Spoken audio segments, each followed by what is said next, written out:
Quem está chegando para conversar ao vivo conosco é Alexandre Pimenta, Paulo Arce. Alexandre Arce, bom dia, bem-vindo. Bom dia, não é sexta-feira. Estou confusa.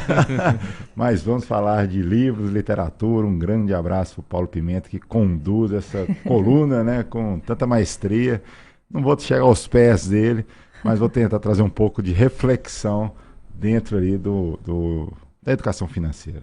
Legal, Alexandre. E hoje você fala sobre um clássico, como o Diego adiantou no começo do jornal, que é Pai Rico, Pai Pobre, um livro que traz aí lições para que se alcance liberdade, independência financeira, consciência. É um best-seller, uma referência ali, eu acho que todo mundo deveria ler. Acredito eu que nas escolas deveria ser até um livro quase que obrigatório, para que a gente pudesse perceber formas diferentes de olhar o dinheiro. O autor, o Robert Kiyosaki, ele fez esse livro lançado em 97, tem mais de 30 milhões de exemplares já vendidos, fora toda a questão digital, e ele traz ali exemplos diferentes da relação que nós, seres humanos, devemos ter com o dinheiro. Algumas colunas atrás a gente comentou um pouquinho sobre economia tradicional e economia comportamental, que o que conduz o nosso dia a dia com o dinheiro é a economia comportamental, e o Robert ele conseguiu demonstrar através desse livro, né, uma série de questões que eu tenho certeza hoje no nosso bate-papo você, ouvinte, vai perceber que infelizmente é uma verdade, mas isso tem que ser como alterado. Eu conheço esse livro, Alexandre, quando eu era adolescente. Meus amigos todos estavam lendo na época, era uma grande febre. Eu não cheguei a comprar, eu peguei emprestado de um deles e dei uma folheada por alto, né? Mas sempre me chamou muito a atenção. O título já é muito forte, né? Pai Rico, Pai Pobre. Quais são os principais ensinamentos desse livro para o nosso ouvinte da Nova Brasil? O primeiro passo, ele acredita que a riqueza, e quando a gente fala de riqueza, a gente imagina ali o tio Patinhas, né? Você tem um super cofre dentro de casa que você vai mergulhar durante por aquelas moedas e ter milhares de milhões. Quando a gente fala de riqueza, é ter equilíbrio financeiro, é ter qualidade, fazer com que o dinheiro não seja mais um problema dentro do seu dia a dia, e sim que ele seja ali de alguma solução. E ele começa pela mentalidade. E o livro ele demonstra que uma criança teve a possibilidade de ter dois pais quando a forma de pensar era dinheiro.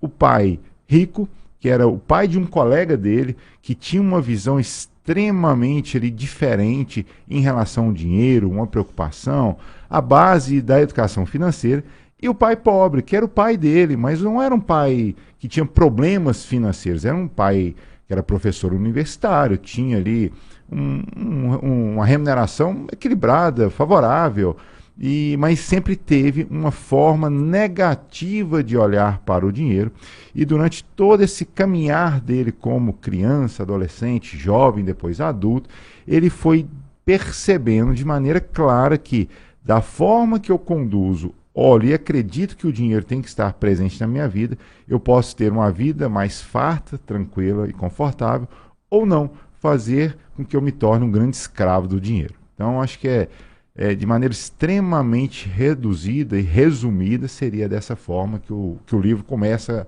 a trazer o aspecto ali do dinheiro. E aí, que história é essa de corrida de ratos? Quando a gente pensa no nosso dia a dia, você começa a trabalhar, começa a poder adquirir algo que até então era um grande desejo e começa a entrar muitas vezes em endividamento. E aí a única saída que você tem, eu tenho que trabalhar mais. E aí eu aumento o meu consumo, aumento os meus gastos e eu tenho que trabalhar. E você entra nessa corrida dos ratos, que ele acredita, quanto mais dinheiro eu tenho, mais despesas eu tenho e mais eu tenho que focar a minha vida ao trabalho. E não o inverso. Então, na visão dele, e infelizmente grande parte da classe média vive dessa forma, poxa, eu vou ter que trocar de carro, mas por quê? Porque acho que todo mundo trocou, eu vou trocar também. E entra um novo endividamento, puxa, eu tenho que estar com uma casa diferente, com materiais eletrodomésticos diferentes, por que isso? E essa reflexão é muito difícil de ser feita. Então você acaba fazendo o que as outras pessoas fazem e entro nessa corrida de ratos. E eu tenho que trabalhar mais, não tenho tempo, falta de qualidade. Na visão dele, ele entende que devemos fazer com que o dinheiro trabalhe para a gente e não a gente trabalhar em favor do dinheiro. E como vai fazer isso? Então, é automaticamente, primeiro, não gastar mais do que ganha. Eu acho que simples, fácil, intuitivo, mas extremamente difícil fazer no dia a dia. Estamos próximo, né, às festas natalinas. A gente tem ali todo o janeiro, que muitas vezes, para muita gente, é um período de férias por conta do período de férias escolares. Faz sentido gastar mais agora para um desejo que não foi planejado, para que automaticamente eu volto para essa corrida dos ratos, que eu vou ter que trabalhar mais, voltar em janeiro já estressado, porque eu não tinha capacidade financeira suficiente para essas decisões. Então esse livro aborda muito sobre isso, de que o dinheiro é importante, eu cuidar bem dele, ele vai cuidar muito bem de mim. 8h25, esta é a coluna de Finanças Pessoais, todas as terças-feiras com Alexandre Assi aqui no Jornal Nova Brasil Brasília. Hoje nós estamos falando sobre o best-seller. Certamente muitos dos nossos ouvintes já ouviram falar no livro Pai Rico, Pai Pobre. Alexandre, você falava agora há pouco dessa questão da comparação mesmo, né? Que isso tem tudo a ver com a vida financeira das pessoas.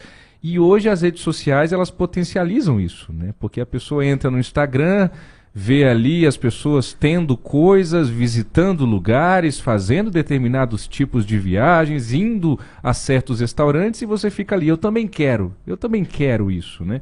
A riqueza, ela está atrelada necessariamente à mentalidade do luxo, Alexandre, ou isso é um mito? Não, automaticamente isso acontece de maneira recorrente. Quanto mais eu acredito que eu possa fazer sem planejamento, você está cavando um buraco muito forte. E dentro do livro ele traz ali uma informação que ela é muito, muito interessante. A grande parte da população, do ser humano, ele não consegue entender o que me faz gastar dinheiro e o que me faz ganhar dinheiro, né? Quando a gente faz dentro da contabilidade, eu sei que nem todo mundo gosta ali muito de matemática, ou muita gente gosta muito fortemente da disciplina, mas existe um princípio básico sobre ativo e passivo. Ativo é o que te traz dinheiro, passivo é o que gasta dinheiro, simplesmente. E existe uma grande confusão, porque o apartamento que nós moramos, ele, de uma certa forma, na contabilidade tradicional, ele entra como um ativo, porque é um bem, é um direito. Mas na economia comportamental, de acordo aqui com a visão do livro, isso é um passivo, porque ele não te traz dinheiro. Você vai ter que fazer as reformas, você vai ter que pagar uma taxa extra, você vai ter que o condomínio. Então ele leva o seu dinheiro. E muitas pessoas não percebem isso e falam, mas eu tenho aqui um imóvel que vale 1 milhão, 2 milhões, 5 milhões, enfim, independente do valor. Mas será que isso faz sentido para a sua vida? Ou não era melhor ter um imóvel um pouco menor, um pouco mais barato e ter um outro imóvel que fosse de locação para te trazer dinheiro? Então, essa forma de percepção é muito importante. Veículos. Eu vou comprar um carro mais novo porque dessa forma eu guardo dinheiro. Mas o carro é para ser usado ou você está comprando mais um carro que você aluga esse carro te traz dinheiro ou te leva dinheiro? Então, acho que essa é a grande visão que o livro tenta trazer e a gente tem que fazer essa reflexão o tempo inteiro. Opa, esse novo investimento vai me trazer mais dinheiro ou vai tirar o dinheiro que existe? E se a gente começa a perceber e olhar o nosso patrimônio, você faz uma divisão super simples. O que eu tenho de ativo, o que eu tenho de passivo, o que vai me trazer mais dinheiro e conforto, o que vai trazer ainda mais necessidade de eu gastar o meu dia, minhas horas em trabalho para a manutenção da minha qualidade de vida. Muito bem, e tem um trecho aqui que você separou que é bastante interessante, que é o seguinte: milhares de pessoas estão sempre ocupadas para pensar no futuro ou para pensar sobre a vida financeira. É preguiça que leva aí as pessoas a não refletirem sobre esse contexto? O que o livro traz sobre isso? A gente comenta sempre aqui na coluna que o dinheiro sempre foi um grande tabu da gente conversar e principalmente pensar. Quando você para analisar a vida financeira, muitas vezes está tão desequilibrada que é mais fácil eu pensar em algo mais simples, mais confortável, mas o que vai trazer um conforto médio, longo prazo na sua vida é você deixar o dinheiro bem cuidado. Então, quando ele traz essa percepção, por que ninguém para? Recém-casado, você que começou no mercado de trabalho agora, se você pensar no longo prazo, seria muito mais simples. Poxa, eu já passei dessa fase, estou na meia fase ali, já estou trabalhando. Mesmo assim, ainda é importante. Hoje a gente tem uma expectativa de vida cada vez mais aumentada, e se a gente não tiver essa preocupação de cuidar bem do dinheiro, possivelmente no momento que você terá mais fragilidade física, vai ser obrigado a perpetuar trabalhando para manter uma boa qualidade de vida. Ou então vai ter que vir para essas tragédia estatística que a gente tem, onde apenas 1% da população brasileira tem ali a sua independência financeira. Então, pare para pensar, vamos aproveitar agora esse final de ano, renovando um novo ciclo para 2024. Se você nunca teve essa possibilidade de refletir sobre a sua capacidade financeira, condução financeira, é um excelente momento para que a partir do próximo ano você possa ter ali muita qualidade em seu dinheiro. Alexandre, tem um outro trecho aqui, a gente está caminhando para o fim dessa conversa bacana sobre o livro Pai Rico, Pai Pobre. Tem um trecho aqui que você diz que o autor chama a atenção para um hábito comum, que as pessoas estariam ocupadas e não pensarem na vida financeira, e aí vem um pouco da preguiça, eu nunca vou poder ter isso, e é melhor sacrificar um pouco hoje de forma a ter um futuro mais confortável. Mas hoje a gente está falando de uma sociedade que não quer sacrifícios, né, Alexandre? As pessoas querem o aqui e o agora, estão olhando para esse momento. O construir, o esperar, o ter paciência para eu poder fazer uma viagem melhor, para ter um carro melhor, para ter a casa que eu imagino ser o mais próximo do meu ideal. Essa paciência, essa resiliência é uma virtude que está em extinção nos tempos de hoje. O imediatismo, ele acontece. Nós temos aqui, na verdade sou um pouco mais velho, você tinha uma notícia que você só conseguiria ter a resposta dela ao final do dia. Por quê? Você não tinha meios de comunicação que chegasse. Então você chegava em casa, pegava seu telefone fixo e recebia alguma informação. Hoje isso é muito rápido. Todo mundo está ali muito angustiado ou chateado porque demorou 2, 3 segundos. Eu mandei um WhatsApp, eu quero resposta imediata. E com o dinheiro é a mesma coisa. Se eu não conquistei aquilo que eu esperava nesse mês, nesse dia, nessa semana, eu me desespero e vou lá, faço algo que eu não deveria fazer e pego um dinheiro mais caro. Então, quanto mais análise, tranquilidade e paciência, você vai curtir muito mais. E ele fala muito claro sobre isso, né? Então, ou seja, o sacrifício não é dor. O sacrifício é fazer com que o seu dinheiro seja alocado no momento certo. E não necessariamente tem que ser agora. Esse agora não existe para o dinheiro. Ele existe no melhor momento. E que há dentro das compras, dentro dos investimentos, dentro da sua análise financeira como um todo. Então é fundamental entender, e eu recomendo muito a leitura, e a leitura em família também, Diego, Ariane.